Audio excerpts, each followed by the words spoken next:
सहनावतु सहनौ भुनक्तु सह वीर्यङ्करवावहै तेजस्विनावधीतमस्तु मा विद्विषावहै।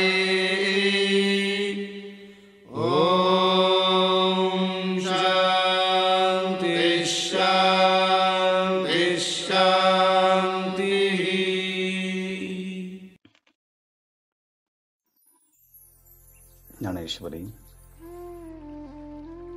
अध्याय 13।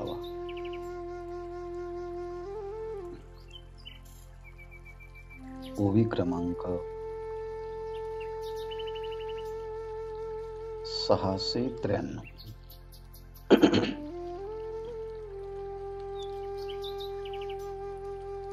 अमानित्व मदंभित्व महिंसा शांतिरार्जवम् इत्यादी श्लोकांपासून सुरुवात होऊन इंद्रियार्थेषु वैराग्य या श्लोकांच्या माध्यमातून भगवंताने ज्ञानाची 18 लक्षणं आणि त्यावरती ज्ञानेश्वर महाराजांनी ओव्यांच्या माध्यमातून केलेलं भाष्य साधकाला अनुष्ठेय अशा स्वरूपाचं आहे। पण हे सांगत असताना यदतोन्यथा ह्या 18 लक्षणांच्या पेक्षा जे आहे ते अज्ञान,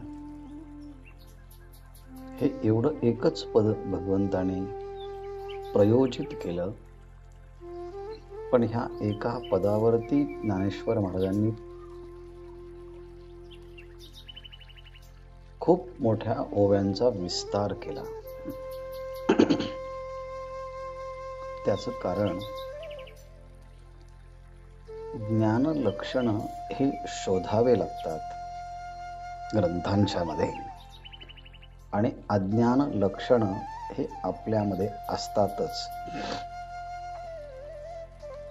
पण ते इतके जवळ असतात की हे लक्षण आहे अज्ञानाचे का दोषाचे हेच काही कळत नाही। म्हणून अशा प्रकारचे अज्ञानाचे काही सिम्पटम्स आपल्यात असतील तर ते दूर करावेत, दुसऱ्यात असतील तर त्यापासून दूर व्हावं। या 2 गोष्टीच्या साठी हे अज्ञान लक्षणांचा विचार चालला आहे।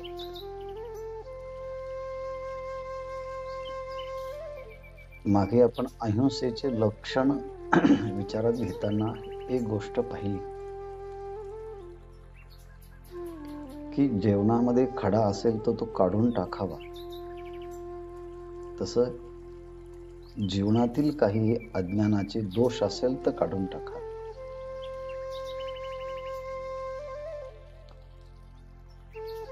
मुलगा उशिरा आला म्हणून आईने त्याला रागवण्याच्या पेक्षा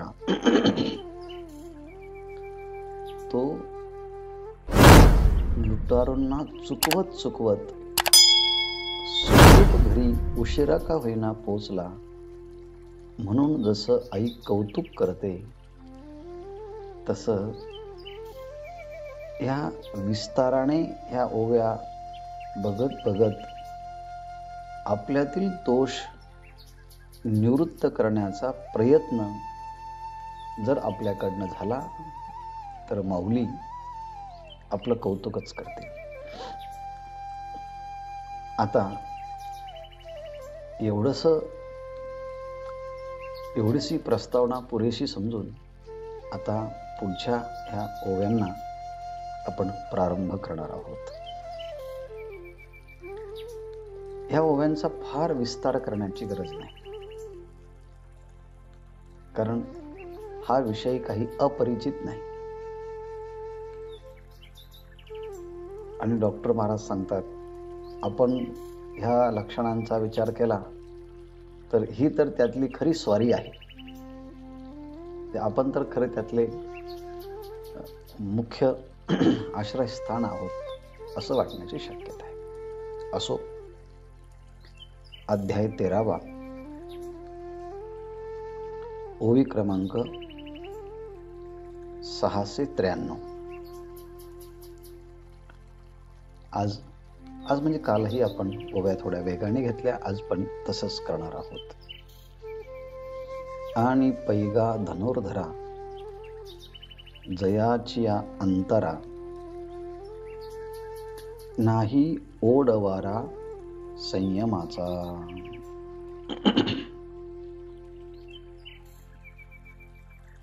हे धनुर्धरा अर्जुना,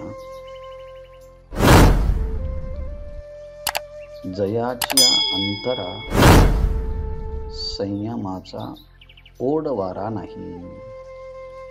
असे अज्ञानी असुरी तामसी प्रवृत्तीचे लोक त्यासाठी शब्द वापरला आहे जयाची या अंतरा. ज्यांच्या अंतःकरणामध्ये, ज्यांच्या मनामध्ये संयमाचा ओडवारा नाही. संयम म्हणजे निग्रह, संयमित करणं. याचा ओडवारा नाही म्हणजे याचं कोणतंही तारतम्य नाही, धरबंध नाही. म्हणजे त्यांच्या जीवनामध्ये निग्रह किंवा संयमन किंवा नियंत्रण ह्या दोषापासून करणं हे ज्यांच्या जीवनाला माहितीच नाही. ओडवारा नाही म्हणजे तारतम्य नाही, नियंत्रण नाही, धरबंध नाही, म्हणजे ते संयम ठेवतच नाही, उत्सृंखल वागत. हा हा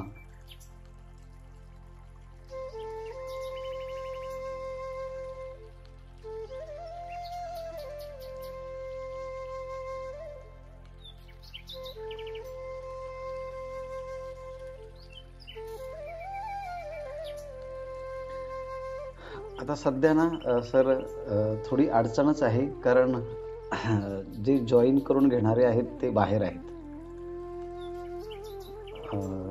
त्यामुळे आता तर काही संपर्क होणार नाही लगेच, कारण आता हे माझं चालू आहे ना हे. हां, पुन्हा पुन्हा पुन्हा प्रयत्न करा, तरच आता हे तेवढाच उपाय आहे.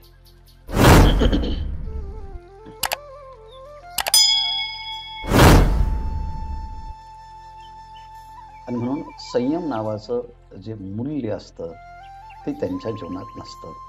म्हणजेच त्यांचं जीवन हे उत्शृंखल असतं, एवढं समजून घेऊया. लेंडी आला लोंढा, न मनी वाळूवेचा वरवंडा, तैसा निषेधाचिया तोंडा बिहेना जो.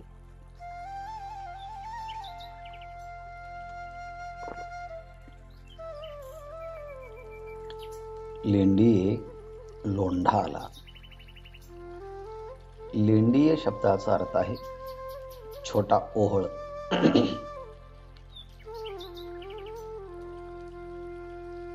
काही ठिकाणी लेंडीये शब्दाचा प्रयोग अजूनही केला जातो. म्हणून लेंडी म्हणजे छोटा ओहळ. त्या छोटा ओहळाला पाऊस पडल्यानंतर खूप वेगाचं पाणी येतं, असा जो ओहळ त्याला म्हणतात लेंडी. आणि अशा त्या लेंडीला म्हणजे पाण्याच्या छोट्या ओहळाला लोंढा आला. पाण्याचा मोठा प्रवाह आला, वेगाने पाणी आलं आणि तो ओहळ एका बाजूला बंदिस्त केला होता. आणि तो कशाने केला? वाळूच्या द्वारे. म्हणजे वाळूचाच एक पाट बांधला, बांध बांधला, प्रतिबंधक भिंत बांधली पाण्याला थोपवण्यासाठी. पण निसर्गाचा आलेला त्या छोट्या ओहळाचा प्रवाह वाळूच्या द्वारे बांधलेला जो बांध आहे त्याला तो मानत नाही, त्याला तो तोडतो आणि पाणी पुढे वाहत जात. म्हणून वाळूवेचा वरवंडा, लेंडियाचा लोंढा न म्हणी. तो ओहळाला आलेलं पाणी ते थोपू शकत नाही, ते त्याला तोडून बाहेर जातं.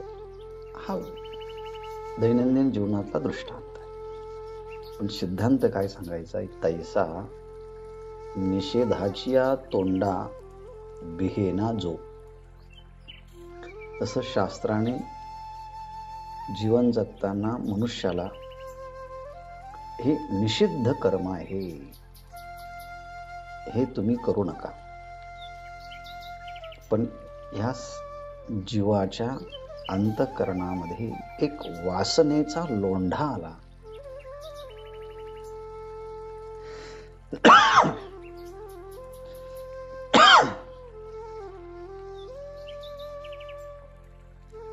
की प्रतिबंधक असणारे जे निषिद्ध कर्म आहे त्याला तो नाही म्हणत नाही, बिनधास्त पद्धतीने ते कर्म करायला तयार होतो. म्हणजेच विहित कर्माचा प्रतिबंधक जो बांध आहे तो तोडून हा निषिद्ध कर्मामध्ये प्रवृत्त होतो. म्हणून निषेधाचिया तोंडा म्हणजे निषिद्ध अशा कर्माला तोंड देताना तो घाबरत आनंदाने ते स्वीकारतो. म्हणजे कसं करतो? लगेच स्पष्टीकरण माऊली देत आहेत. व्रताते आडमोडी, स्वधर्मू पाये ओलांडी, नेमाची आस तोडी, जयाची क्रिया. 3 गोष्टी सांगितल्या. व्रताते आडमोडी हे सगळ्या ओव्या वाचल्या की आपल्याला आजूबाजूला आपले मित्र परिवार या अनेक गोष्टी आपल्याला सहजतेने ध्यानी येतील, त्यांचं वर्तन. व्रताते मोडी, आज एकादशी आहे, शिवरात्री आहे, रामनवमी आहे, गीता जयंती आहे, कृष्णाष्टमी आहे आणि श्रावण महिना आहे. तर माणसं काही व्रत करतात. त्या दिवशी अभक्ष भक्षण करत नाही, अपेय पेय पान करत नाही,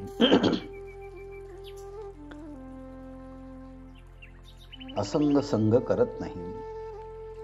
पण हे माणसं असे व्रत जरी असले तरी एकादशी इत्यादी व्रतांना हे मध्येच मोडून टाकतात, तोडून टाकतात, त्यांचा भंग करतात. हा, त्याला काय होतं, एकादशी काय आणि द्वादशी काय आणि अमावस्या काय आणि पौर्णिमा काय, सगळे दिवस सारखे, चलो भाई कर लो मजा, असं म्हणून हे लोक प्रवृत्त होतात. म्हणून व्रताते मोडी, व्रतांना मोडकळी सांगतात. श्रावण महिना, एवढा महिनाभर वाट पाहायची काही खाता न पिता, छे छे छे छे, त्यांचा महिना 15 दिवसच ते संपवून टाकतात. स्वधर्म पायी ओलांडी आणि स्वधर्म, धर्म असं म्हणताना एक पुरुष धर्म आहे, एक स्त्री धर्म आहे, एक सामान्य धर्म आहे, एक विशेष धर्म आहे, गृहस्थ धर्म आहे, वानप्रस्थ धर्म आहे, ब्रह्मचार्याचा धर्म आहे, 4 वर्णांचा धर्म आहे. म्हणजे स्वतःच्या संबंधाचे कर्तव्य पालन करणं हाच धर्म. परंतु स्वधर्मी पाये ओलांडली, परंतु ते देखील स्वधर्म हे पायदळी तुडवले जातात. पाय ओलांडणे म्हणजे पायदळी तुडवणे, म्हणजे त्यालाही एक प्रकारे सोडून देऊन वाटेल तसे कृती करण्याकरता तयार होतात स्वधर्म पालनाच्या बाबतीत. याचा खूप मोठा विस्तार करता येईल, पण विस्तार करून फारसा काही उपयोग नाही, कारण आपणच त्यातले बरेचसे करताना प्रवृत्त होताना दिसतोय. म्हणून स्वधर्मी पाय ओलांडली, नियमाची आस तोडी जयाची क्रिया, जयाची क्रिया नियमाची आस तोडी.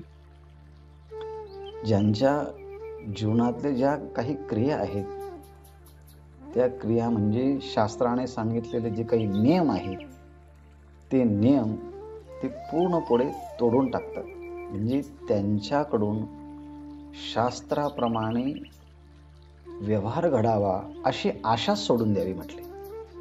नियमाची आस तोडी, असं नियमाच्या संबंधाची जी आशा करावी की यांनी असं वागावं, ती आशा तोडून टाकावी, सोडून टाकावी. कारण का, जयाची क्रिया, ज्यांची क्रिया अशीच असते, असंग संग, अपेय पेय, भक्ष भक्ष,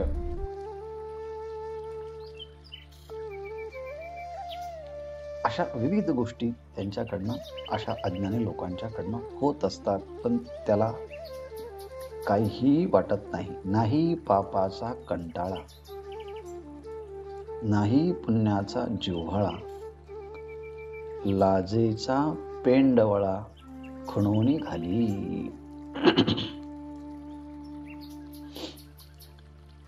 हे कसं आहे म्हटले, पापाचा कंटाळा नाही. पाप करण्यामध्ये ते प्रवृत्त होताना त्यांना कधीच कंटाळा येत नाही. मग रात्र पाहत नाही, दिवस पाहत नाही, आजूबाजूचे जवळचे लोक पाहत नाही, लहान मोठा याचा विचार न करतात. ते त्या पापामध्ये प्रवृत्त होतात, पण त्याचा त्यांना कधीही कंटाळा येत नाही. पापाचा कंटाळा नाही, हे एका बाजूला. आणि दुसऱ्या बाजूला पुण्याचा जिव्हाळा नेणे. पुण्य करण्याकरता अंतःकरणामध्ये एक प्रकारची सात्विक वृत्ती निर्माण व्हायला पाहिजे, पण तो पुण्याचा ओलावा सुद्धा त्यांच्या अंतःकरणामध्ये उत्पन्न होत नाही. ते जाणत नाही, ते समजून घेत नाही. पुण्याचा आश्रय आपण करावा, अशी एखादी कृती करावी, पण ते त्यांच्या मनाला पुण्यकारक कृती करण्याकरता ते प्रवृत्त होत नाही. नाही लाजेचा पेंडवळा, लाजेचा पेंडवळा खणोनी घाली. पेंडवळा शब्दाचा अर्थ आहे सीमा किंवा मर्यादा. लाज वाटली पाहिजे आपल्याला, हे आपल्याकडनं व्हायला नको आहे. लोक काय म्हणतील, शास्त्र काय म्हणतील, गुरु काय म्हणतील, संत काय म्हणतील, समाज काय म्हणतील. ही जी काही लाज आहे, हा लाजेची जी मर्यादा आहे ती त्यांनी उपटून काढली. फेकून दिली. त्यात काय लाजायचं, त्यात काय एवढं असं असतं. आणि म्हणून लाजेची सीमा, मर्यादा त्यांनी काय केली आहे, खणून घाली, उपटून टाकली. आता कसलीच मर्यादा नाही. कसलीच मर्यादा नाही म्हणजे काय, आता त्याला आपल्या कुळाचा कुळाचार नाही, धर्माचा आचार नाही, शास्त्र आणि गुरूंची मर्यादा नाही, हे सांगण्याकरता ज्ञानेश्वर महाराज पुढच्या काही ओव्या येतात. कुळेसी जो पाठ मोरा, वेदाज्ञेसी दुरा, कृत्याकृत्येचा कृत्य व्यापारा निवाडून येणे. आणि मग त्यांच्याबद्दल बोलताना ते कसे करतात, तर कुळेसी पाटमोरा, ज्या आपल्या पूर्वजांच्या पासून ज्या कुलाच्या कुलपरंपरा चालत आलेल्या आहेत, त्या कुलाच्या कुलपरंपरेला, कुलाचाराला, कुलमर्यादाला हा काय करतो, पाठीमागे टाकतो. म्हणजे तो आता त्या कालबाह्य झाल्या आहे. आदर करणं, पाया पडणं, ह्या गोष्टी कालबाह्य झाल्या आहेत असं म्हणून तो दुर्लक्ष करतो. कोणाचा ऑडिओ चालू आहे, कृपया बंद करा.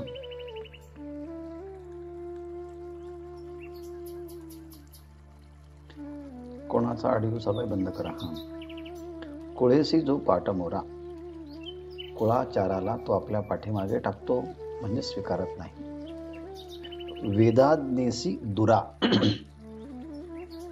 वेदाने जे आज्ञा सांगितल्या, वेदो नित्यमधीयतां तदुदितं कर्म स्वनुष्ठीयतां तेने शस्य विधीयतां अपचिती काम्ये मतिस्त्यज्यतां.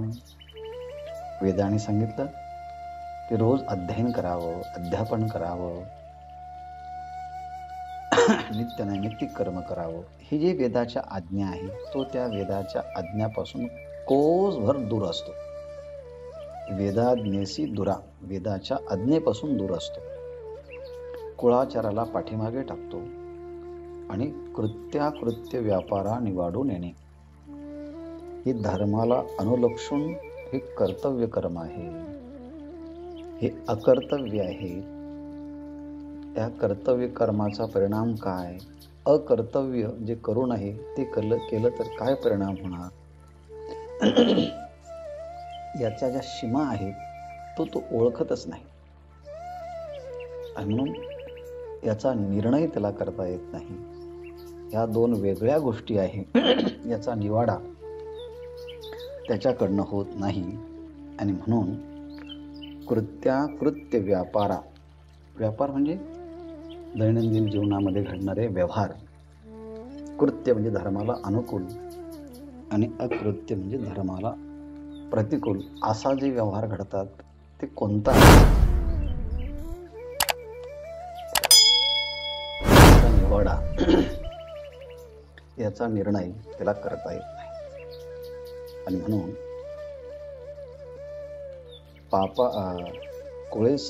कुळेसी पाटमोरा, जो वेदाज्ञेसी दुरा आणि जो कृत्याकृत्य व्यापारा निवाडून येणे.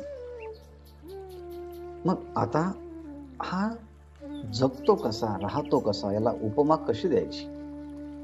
ज्ञानेश्वर महाराज सांगतात, वसू जैसा मोकाटू, वारा जैसा अफाटू, फुटला जैसा पाटू निर्जनी. अशा उत्सृंखल माणसासाठी ज्ञानेश्वर महाराजांनी 3 उपमा दिल्या आहेत. पहिला, जैसा वसू मोकाटू. वसू शब्दाचा अर्थ आहे बैल. जसं गावामध्ये देवाला सोडलेला असा एक मोकळा बैल असतो, त्याला कोणीच मालक नसतं. सगळ्या गावचाच तो गावच्या मालकीचा असतो. आणि तसा तो बैल मोकाट वाटेल तिकडे फिरत असतो. तसं याचं जीवन त्या बैलाप्रमाणे मोकाट असतं. वसू जैसा मोकाट. म्हणून असे लोक पाहिले की आपल्याला ओवी आठवली पाहिजे. वसू जैसा मोकाट. आणि सारखा फिरत असतो इकडनं तिकडनं तिकडनं इकडनं. हा कसा फिरतो? जैसा अफाटू वारा. जसा एकदम भरधाव वेगाने अफाट असे वारे सुटतात ना, तसं याचं वागणं अफाट. त्या चालण्या फिरण्या वागण्याला मर्यादाच नसतात. असं वाऱ्याप्रमाणे अफाट त्याचं सोसाट्याचं एक प्रकारचं संचार आहे. बैलाप्रमाणे आदवा तद्वा फिरणं आहे. आणि तिसरं उदाहरण दिलं आहे, जैसा निर्जनी पाटू फुटला. म्हटले एखाद्या अरण्यातून पाण्याचा मोठा पाट जातोय, कॅनल जातोय आणि इतकं मोठं मध्ये जंगल आहे की तिथे एकही माणूस राहत नाही. म्हणून निर्जनी, जनविरहित असणाऱ्या त्या जंगलामध्ये जर मातीचा बनवलेला जो कॅनल असतो, त्याचे 2 तट असतात, ते जर फुटले तर मग आता त्या आवर कोण घालणार? तसा हा जगताना हा कोणाला मानतच नाही आणि लोकही हा म्हणतात की त्याला कोण बोलणार काही. म्हणून जंगलामध्ये फुटलेला पाण्याचा कॅनल त्याला कोणी आवरत नाही, तसं हा याला कोणी आवरत नाही. वाटेल तिकडे हा करत असतो. म्हणून हे 3 दृष्टांत त्याच्याकरता दिले. ज्ञानेश्वर महाराज एवढं सांगून थांबत नाही, आणखी दृष्टांत त्याकडे पुढे देतात.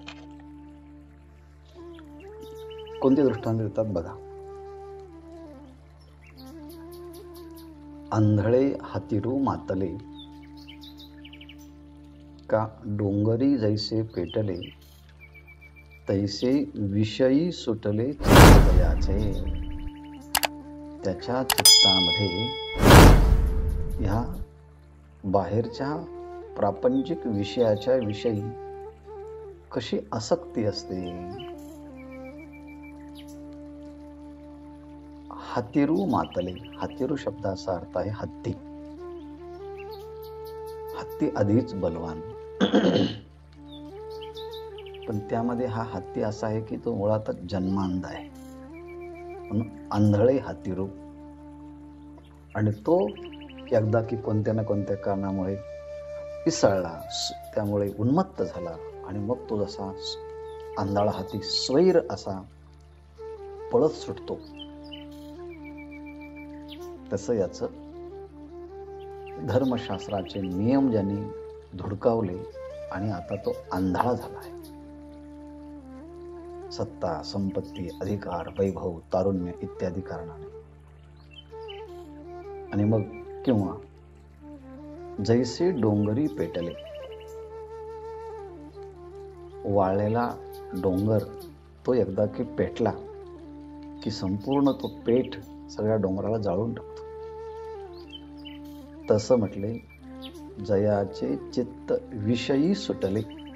त्याप्रमाणे ज्याचं चित्त, ज्याचं मन विषयांच्या मध्ये कसं आहे, आंधळ्या हत्तीप्रमाणे मोकाट फिरत आहे. आग लागलेल्या डोंगराप्रमाणे सुसाट तो वारा अग्नी जाळतो तशाला. तसं याचं मन कोणत्याही विषय दिसला की त्याला वाटतं उपभोगा. मग कृत्य अकृत्य याचा कोणताही विचार होत नाही.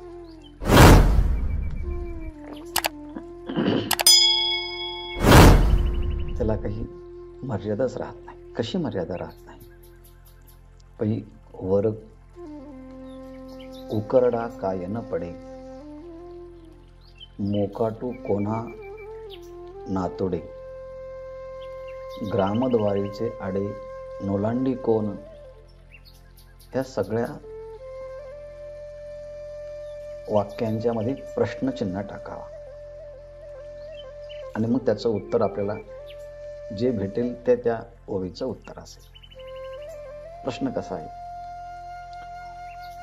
पै उकरडा काय न पडे, सांगा बरं. उकिरड्यावरती काय काय पडत नाही?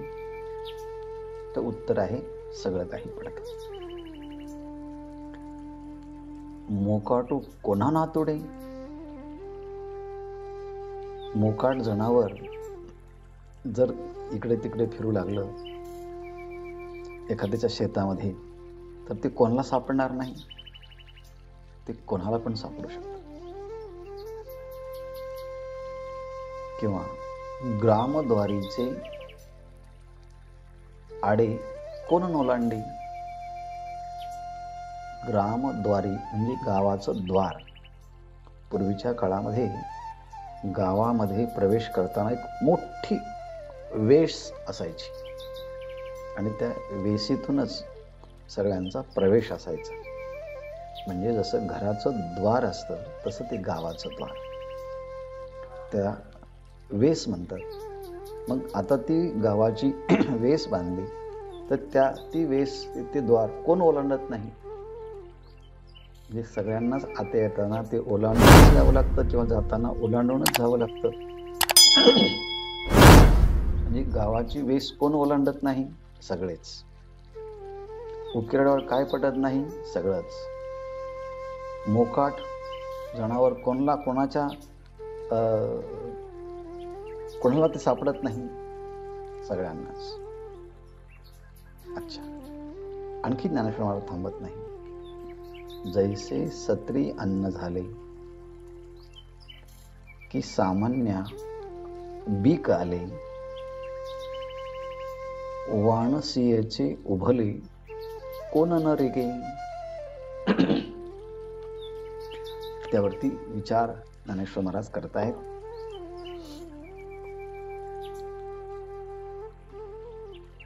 जैसे सत्री अन्न झाले, एखाद्या माणसाने एखाद्या ठिकाणी अन्न छत्र सुरू केले सगळ्यांना. मग अन्न छत्र सुरू केले तर ते अन्न छत्र कोण खात नाही, कोण जात नाही? सगळेच जातात, ज्यांना आवश्यकता आहे ते. की सामान्य बीक आले.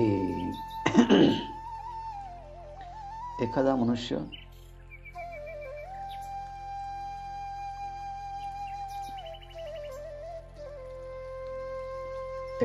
सामान्य आहे आणि त्या सामान्य मनुष्याला, अगदी सामान्य म्हणजे शास्त्र संस्कार नसलेला सामान्य वर्ग, आणि त्या सामान्य मनुष्याला बीक आले म्हणजे सामर्थ्य प्राप्त झालं, एखादं पद प्राप्त झालं.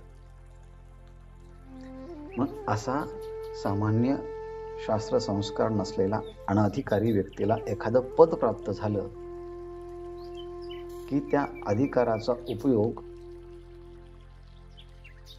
तो दुरुपयोग करतो, त्या अधिकाराचा दुरुपयोग करतो. मग कोण करणार नाही असा दुरुपयोग? सामान्य मनुष्याने त्याला एकदम उच्च पदावर बसवलं, पण कोण उपयोग करणार नाही? हा उपयोग नक्कीच करणार. आणि तिसरं सांगितलं, वाणी वसे उभले कोण न रेगे. मग वाणी वसी शब्दाचा अर्थ आहे वाणी वसी, वाण्याचं दुकान किंवा वेश्येचं घर. आणि उभले म्हणजे उमरा. कोण न रेगे. अहो म्हटले, आता त्या वेश्याच्या घरामध्ये किंवा त्या उमऱ्यामध्ये आता कोण शिरणार नाही? तिने दुकानात तिने जर हे सगळं पसारच मांडला आहे तर तत्संबंधी असणारे कोणी पण शिरेलच ना. असे हे 6 दृष्टांत ज्ञानेश्वर महाराजांनी दिले. 700 आणि 701 एका ओळी म्हणजे 3 दृष्टांत, 2 ओळ्या म्हणजे 6 दृष्टांत सांगून झाल्यानंतर हे कशा करता दिले? अज्ञानी माणसाच्या अंतःकरणाच्या बद्दलची माहिती सांगताना तैसे जयाचे अंतःकरण. जसं उकिरड्यामध्ये काय पडत नाही तसं याच्या अंतःकरणात काय पडत नाही. डोंगर पेटल्यानंतर सगळ्यांना जाळतो तसं हा कोणाला दुखवत नाही, सगळ्यांना. ग्रामद्वार कोण ओलांडत नाही तसं हा सगळ्या शास्त्राच्या मर्यादा ओलांडतो. अन्नछत्र मांडल्यानंतर कोण खात नाही, सगळेच खातो तसं हा सगळं खातो. सामान्य भिकाले तसं अशा माणसाला जर उच्च अधिकार प्राप्त झाला तर ते दुरुपयोगच करतात.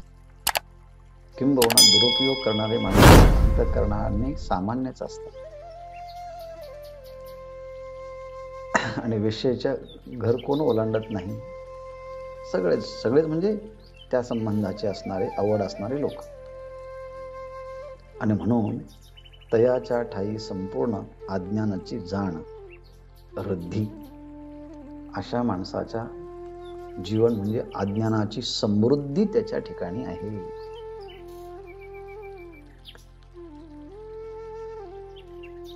आता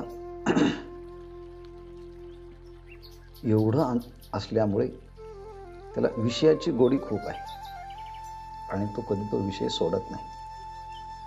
आणि विषयाची गोडी जिती मेला न संडी, स्वर्गीही जावया जोडी येथोनीची.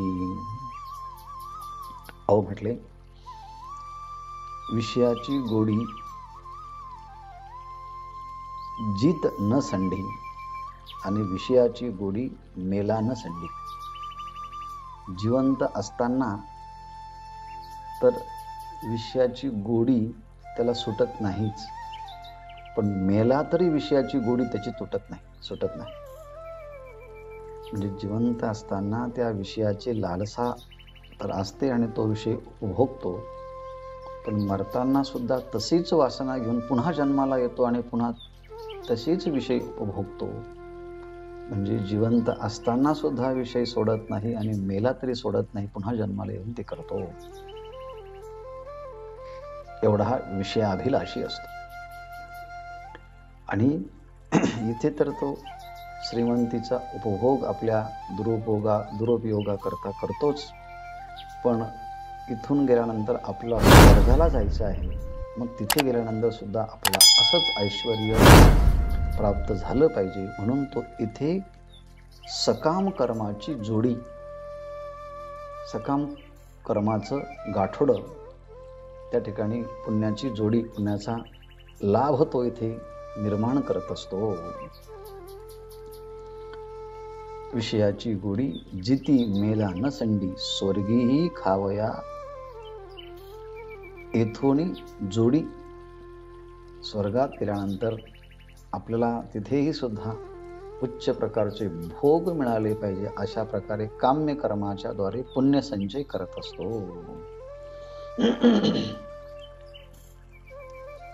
जो अखंड भोगाजचे, दया व्यसन काम क्रीडेचे, मुख देखोनी विरक्ताचे सचैल करी. जो अखंड भोगाजचे, जो सकाळ दुपार संध्याकाळ 24 तास काय करतो, अखंड भोगाजचे म्हणजे अखंड भोग प्राप्ती करता तो सारखं जचे म्हणजे परिश्रम करतो. अखंड भोगाजचे. जया व्यसन काम क्रियेचे, तर काही ठिकाणी काम क्रीडेचे असं पण आहे. 704. हा, दोन्ही पाठभेद आहे. ज्याला व्यसन आहे, काय व्यसन आहे, काम्य क्रियेचे किंवा काम क्रीडेचे. त्या आपल्या इंद्रियांना ते विषय मुबलक पद्धतीने हवे तसे देणं, हे ज्याचं व्यसन आहे. मग याला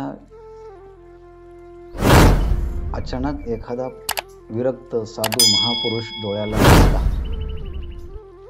की काय करतो, मुख देऊनी विरक्ताचे सचैल करी. विरक्ताचे मुख देखोनी सचैल करी. एखादा साधू महात्मा विरक्त पुरुष दिसला तर हा म्हणतो, अरे बापरे, हे कुठून मी माझ्या डोळ्यांनी पाहिलं, म्हणून हा तसाच कपड्यासहित स्नान करतो. का तर विरक्त महापुरुषाला पाहिलं की इतका राग त्याला चांगले माणसं दिसले की येतो. आणि असा अनुभव अनेकदा त्या श्रेष्ठ पुरुषांना प्रवासामध्ये व्यवहारामध्ये येताना दिसतो. म्हणून काय करतो हा अज्ञानी पुरुष सचैल करी, म्हणजे कपड्यासहित वस्त्रानेशी स्नान करतो.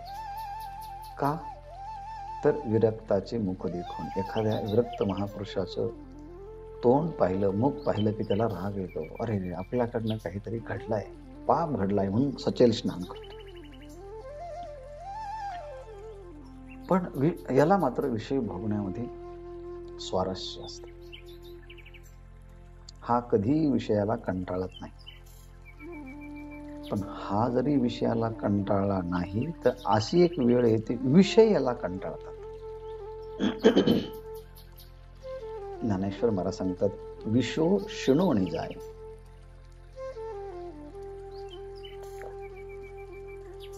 विषो म्हणजे विषय, शिणोण म्हणजे कंटाळ, जाय याच्यापासून निघून जातात. विषय त्याला कंटाळ, नको बाबा झाला. परंतु हा न शिणे आणि सावध नव्हे. परंतु याला मात्र विषयाचा क्षीण येत नाही, कंटाळा येत नाही. आणि देह हा नश्वर आहे, भोगा करता नसून भगवत प्राप्ती करता आहे, याचा त्याच्या अंतःकरणामध्ये थोडासा सावधपणा सुद्धा येत नाही. हा सावध नव्हे. ज्ञानेश्वर महाराजांनी दिलेला दृष्टांत बिभत्स रसातील आहे. जैसा कोडी कुईला हाती खाई. कुष्ठरोग झालेला एखादा मनुष्य आहे. त्या कुष्ठरोगाने त्याचा हात सडले आहे. मग कुष्ठरोगी की ज्याचे हात सडले आहेत आणि त्या सडलेल्या हातानेच तो खातो तोंडामध्ये, त्याला जसा त्याच्या त्या कुष्ठरोगाच्या सडलेल्या हाताची किळस येत नाही, तो त्यानेच तो जेवण करतो, तसा हा विषय उपभोगाने संत्रस्त होत नाही, कंटाळत नाही, उलट तेच आनंदाने स्वीकारतो. कशाप्रमाणे कुष्ठरोग्याचे हात सडलेले असताना सडलेल्या हाताने अन्न खाताना त्याला किळस येत नाही, तसा हा.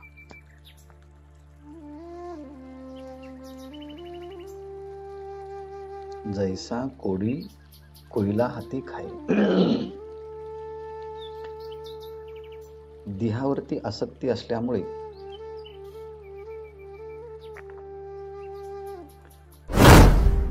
ऐंद्रिक सुख मिळावं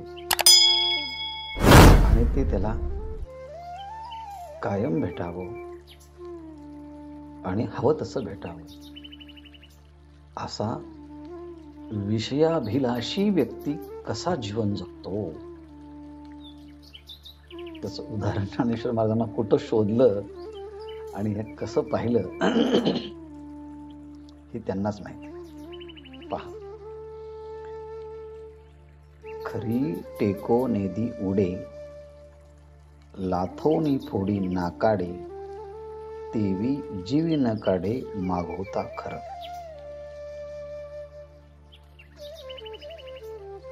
खरं अगोदर घ्या.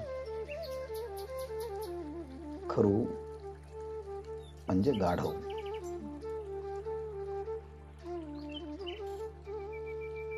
गाढवीला पाहिलं की तिच्या मागे पळत सुटतो. कोण? गाढव. आणि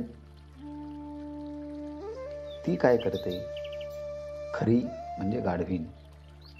ती गाढवी काय करते? टेको निधी. ती गाढवी ह्या गाढवाला आपल्या अंगाला स्पर्श करू देत नाही. खरू टेको निधी. पण हा मात्र सारखा तिकडेच पळत राहतो. पण हा जर मागे गेला तर ती काय करते? आपल्या मागच्या उलट्या पायाने जोरात लात मारते आणि याचं नाक फोडून टाकते.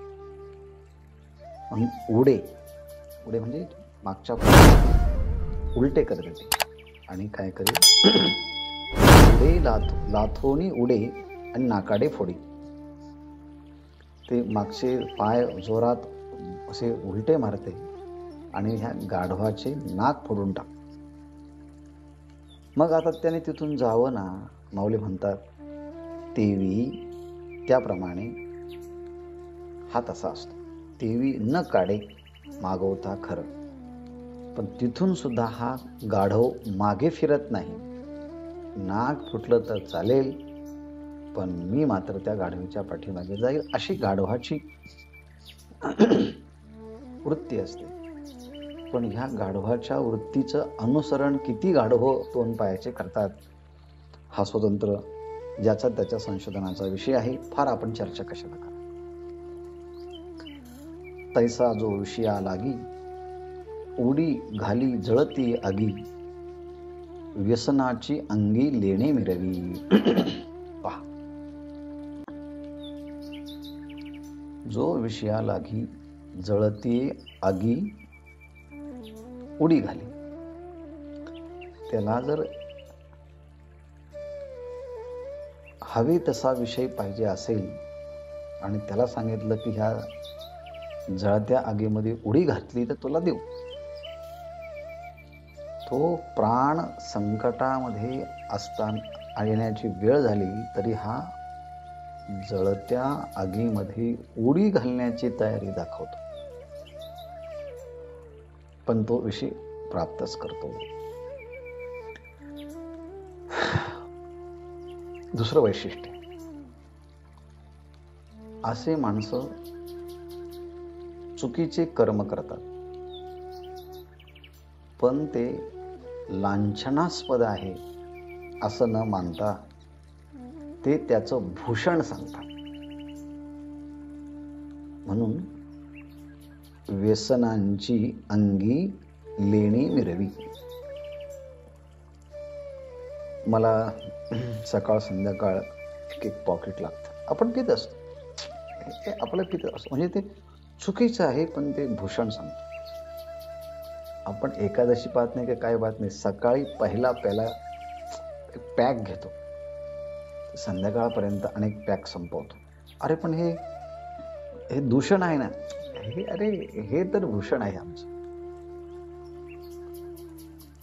म्हणजे चुकीचे कर्म करणं हे दूषण आहे, पण हे दूषण तो भूषण म्हणून सांगतो.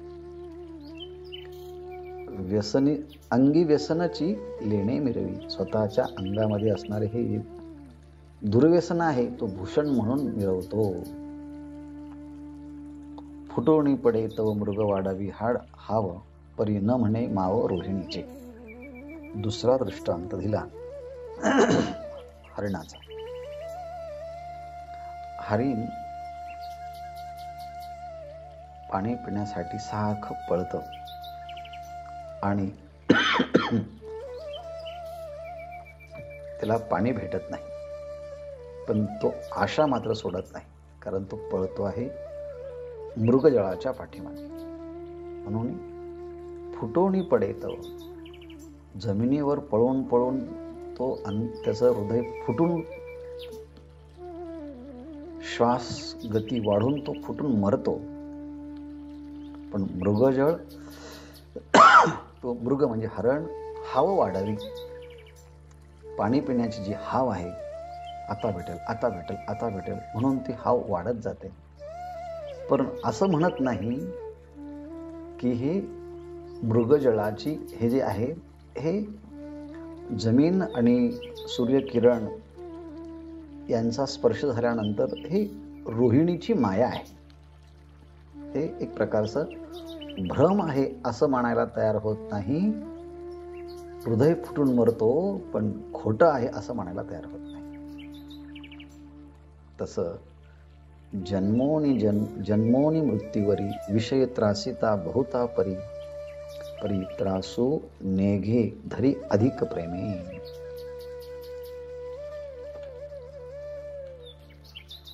विषयी त्रासिता बहुती परे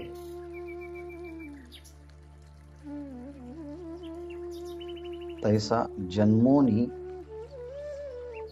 मृत्यूवरी बहुती परी विषय त्रासिता. काही माणसं जन्मल्यापासून तर मरेपर्यंत सारखे पळत असतात.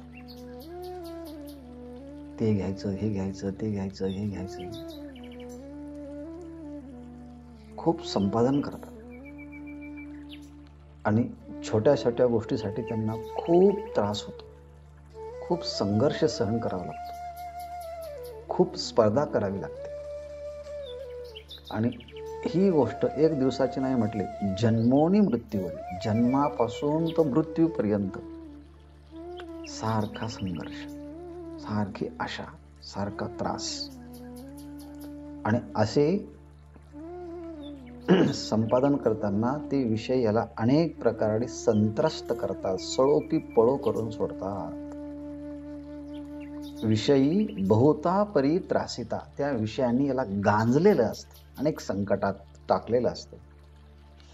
म्हणून याला उद्वेग व्हायला पाहिजे ना, पण होत नाही. त्रासू नेघे, त्याला त्रास वाटत नाही, कंटाळा वाटत नाही. उलट अधिक प्रेम धरी, उलट त्या संकटांना, त्या समस्यांना, त्या द्वंद्वांना सामोरं जाण्यामध्ये पुरुषार्थ मानतो. वा, अरे पण याच्यात आयुष्य संपून गेलं ना. अशी प्रवृत्ती कधी आपल्यातही दिसू शकते बरं का, नाही असं नाही. म्हणून तर ज्ञानेश्वर महाराजांनी आपल्याला या ओव्या आरशाप्रमाणे दाखवल्या. आपण समोर आरसा ठेवावा, अरे हे तर माझंच वर्णन आहे, हा माझं वर्णन आहे, मग ते दोष काढले.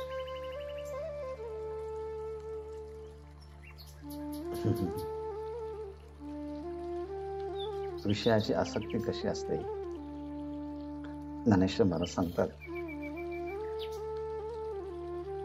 लहानपणी मुलं जन्माला आलेले असताना आपण पाहतो की ती छोटे मुलं मिनटाला आई बाबा मम्मी पप्पा, हे करू का, ते करू का, जाऊ का, येऊ का, जाताना येताना आई वडिलांचं पुन्हा पुन्हा नाव घेत. माऊली म्हणतात, पहिले बाळ दसे आई बा हे चिपिसे.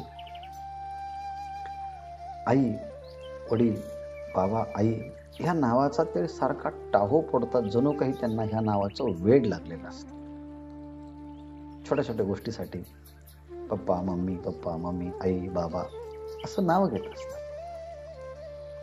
मग असं करता करता कधी 16 वर्षाचे, 18 वर्षाचे, 20 वर्षाचे होतात आणि आई वडील त्यांचं लग्न लावून देतात. त्या क्षणापासून तो आई बापाला विसरतो आणि त्वचा, हाडं, रक्त, मांस याचीच बनलेली त्याची ती पत्नी असते, पण तिच्या त्या सौंदर्याला आणि अवयवांना हा भुलून जातो. मग ते सरे म्हणजे ते बालपण सरे, मग काय करतो, तारुण्यामध्ये स्त्री मांसे भुलून टाके. पण त्या स्त्री मांसाला, त्वचेला तो भुलून जातो आणि सगळं विसरतो. आता आई आठवत नाही, बाप आठवत नाही, ती कुठे, ती कुठे, ती कुठे, ही कुठे.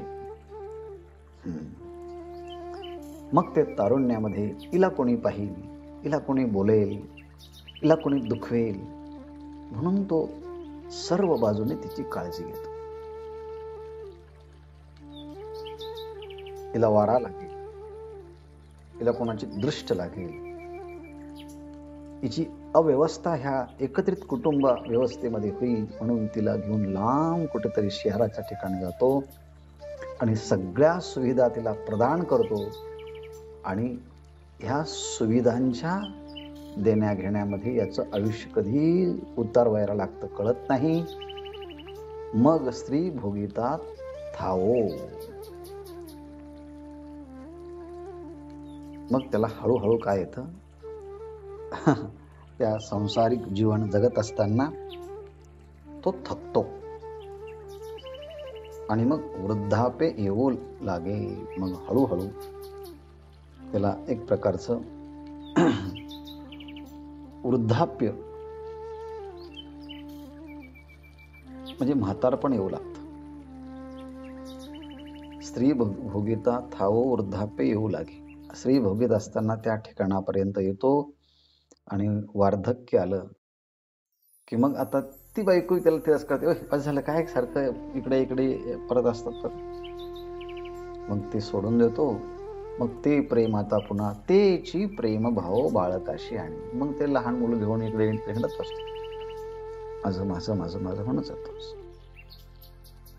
ही स्थिती कुठपर्यंत चालत जाते. माऊली म्हणतात, आंधळे व्याले जैसे तैसे बाळ परिवसे, परी जीवे मरे तो न त्रासे विषयांशी. जो जसं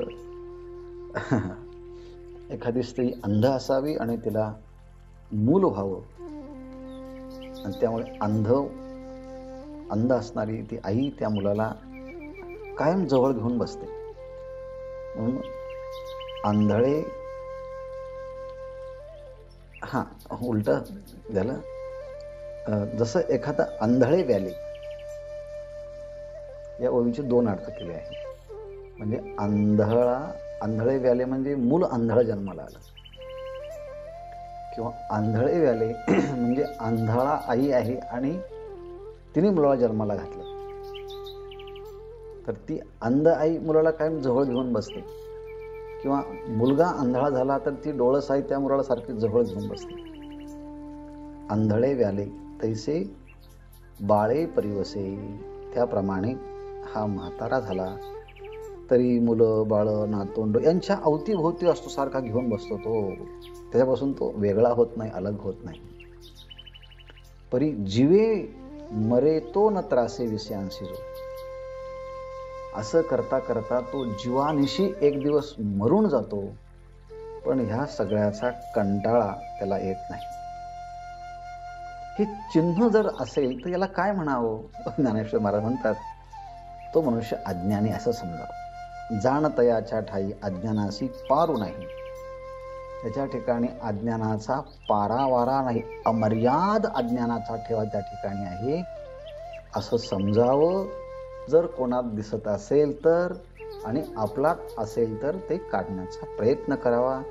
आणखी काही अज्ञानाची चिन्ह आहे, ज्ञानेश्वर महाराज म्हणतात, ते मी सांगणार आहे. आता अनेक काही चिन्हे सांगो, आणखी काही अज्ञानाची चिन्ह लक्षणं मी सांगणार आहेत, ते आपण उद्या पाहूया.